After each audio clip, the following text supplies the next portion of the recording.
சுதாரணா நீ வேற லெவல்னா, தனுஷையும் விட்டு வைக்கல, எஸ்டிஆரையும் விட்டு வைக்கல, சம்பவம் பண்ணிருக்க நீயே.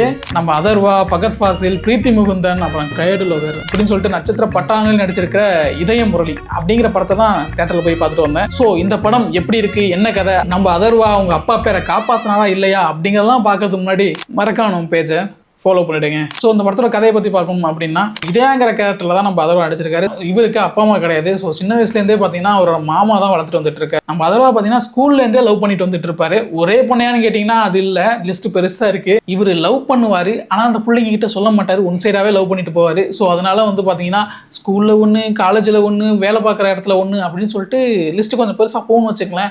அதனாலே ஒரு ப்ளே பாயெல்லாம் கிடையாது, உண்மையாக லவ் பண்ணுற ஒரு மனுஷன், ஒன் சைட் லவ். கட்டத்துக்கு மேலே அதர்வாட மாமா இருக்கார்ல, அவர் வந்து பார்த்தீங்கன்னா ஒரு அரசியல்வாதியோட பொண்ணை வந்து இவருக்கு என்கேஜ் பண்ணி வச்சுவாரு. ஸோ இங்கே தான் பெரிய பிரச்சனை ஆகும். அதாவது இவர் ஆல்ரெடி ஒன் சைடா லவ் பண்ண பொண்ணுங்க கிட்ட லவ் ப்ரொப்போஸ் பண்றாரா, இல்ல மாமாவுக்காக அவர் பார்த்து வச்ச அந்த பொண்ணை மேரேஜ் பண்ணிக்கிறாரா அப்படிங்கிற மாதிரியாக கதையை எடுத்துட்டு போயிருப்பாங்க. கடைசியில் என்ன நடக்கும், ஏது நடக்கும் அப்படிங்கிறதெல்லாம் நீங்க படத்தை பார்த்து தெரிஞ்சுங்க. இந்த படத்தை நான் பார்த்த வரைக்கும் பார்த்தீங்கன்னா ஃபர்ஸ்ட் ஆஃப் ரொம்ப பிடிச்சிருந்துன்னு சொல்லலாம். 90s கிட்ஸுக்கான சில மூமெண்ட்லாம் வச்சு, அதாவது பல்லு விழுந்தா புதைச்சணும், இல்லைன்னா புது பல்லு முளைக்காது, கிஸ் அடிச்சா குழந்தை பிறந்துரும், இந்த மாதிரியான விஷயங்கள்லாம் வச்சு ஆட் பண்ணி கொஞ்சம் அதை அழகா எடுத்துட்டு போயிருப்பாங்க. அதெல்லாம் கொஞ்சம் நாஸ்டாலஜிக் ஃபீல்லாம் எடுத்து வந்துச்சு அப்படின்னு சொல்லலாம். அது மட்டும் இல்லாமல் நம்ம சுதாகர் அண்ணாவோட ஆக்டிங் இருக்கு பார்த்தீங்களா, வேற லெவலில் பண்ணியிருப்பார் மனுஷன்.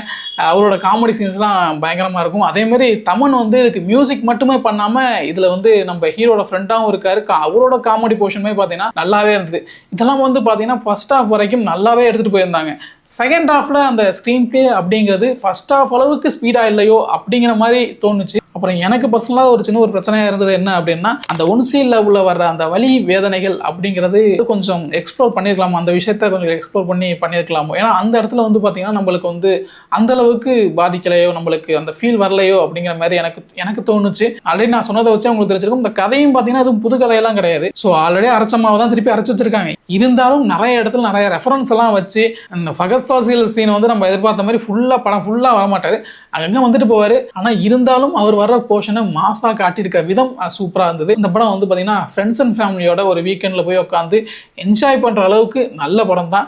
மறக்காமல் போய் தியேட்டரில் விசிட் பண்ணி பாருங்க. இந்த வீடியோ உங்களுக்கு பிடிச்சிருந்தா அப்படின்னா மறக்காமல் லைக் பண்ணிட்டு, ஆல்ரெடி இந்த படத்தை நீங்கள் பார்த்துருந்தீங்க, உங்களோட கருத்துக்கள் என்ன அப்படிங்கிறத மறக்காமல் கமெண்ட்ஸில் சொல்லிட்டு போங்க. உங்கள் ஃப்ரெண்ட்ஸ் அண்ட் ஃபேமிலிக்கும் மறக்காமல் இந்த வீடியோவை ஷேர் பண்ணுங்கள். மீண்டும் ஒரு நல்ல வீடியோவில் சந்திக்கும் வரை உங்களிடமிருந்து விடைபெறுவது நான் உங்கள்